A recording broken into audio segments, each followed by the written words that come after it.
আন্দোলনের নেতৃত্ব দিয়ে স্বৈর শাসকের পতন ঘটিয়েই থেমে যায়নি বাংলার জেনজি। একের পর এক হৃদয়গ্রাহী দৃশ্য করে চলেছে তৈরি।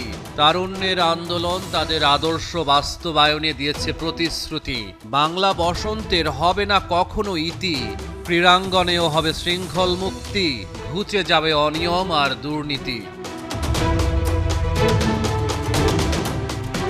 শ্রীলঙ্কার সাথে বাংলা বসন্তের যোগসূত্র।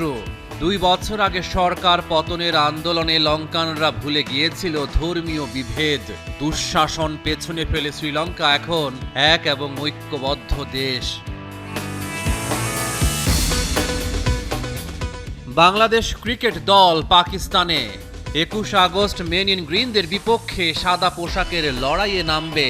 টাইগাররা অনুপ্রেরণা খুঁজে নিতে পারে লঙ্কানদের থেকে। 2022 সালের মে, শ্রীলঙ্কা তখন চরম অর্থনৈতিক মন্দা পার করছে।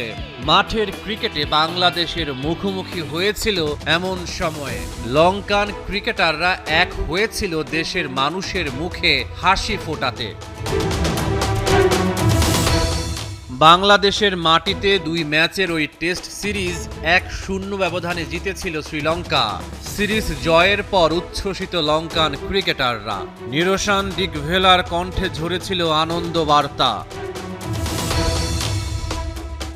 সব পেছনে ফেলে আমরা বাংলাদেশ সফরে এসেছি। কঠিন সময়ে এই সিরিজ জয় টনিক হিসেবে কাজ করবে। আমরা সবার জন্য আনন্দ নিয়ে ফিরছি। পাকিস্তান থেকে বাংলার জন্য আনন্দ নিয়ে ফেরার চ্যালেঞ্জ মুশফিকদের সামনে। ওদের রক্তেও নতুন স্বাধীনতার আগুন জ্বলছে। মাঠের খেলায় গুঁড়িয়ে দিতে পারবে তো পাকিস্তানকে? শান্ত মুশফিকরা সবচেয়ে বড় অনুপ্রেরণাটা খুঁজে নিতে পারেন আবু সাইদ মুগ্ধদের কাছ থেকে। হৃদয়ে জেলে নিতে পারেন লাল সবুজ।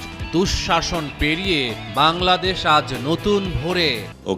ওকে বোধহয় যে দূরত্ব থেকে গুলি করা হয়েছিল সেটা 22 বছরও কম ছিল না। কত সাহস করে দাঁড়িয়েছিল সে। আমাদের ব্যাটসম্যানরা কিন্তু 22 গজের দূরত্বেই থাকবে, কিন্তু আবু সাইদ তার চেয়ে কম ডিস্টেন্সে ছিল এবং সেটা প্রথম গুলি খাওয়ার পরে কিন্তু পড়ে যায়নি, দাঁড়িয়েছিল, কিন্তু সো দমে যায়নি। কিন্তু আমার মানে ওই সাহসটা দেখাতে হবে আমাদেরকে, বিশ্বাসটা রাখতে হবে যে না, আমি উঠে দাঁড়াতে পারি। ওই বিশ্বাসটা রাখতে হবে, ওই সাহসটা দেখাতে হবে।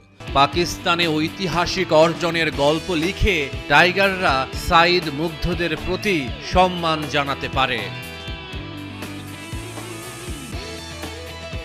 রহমান পেয়ার, 71।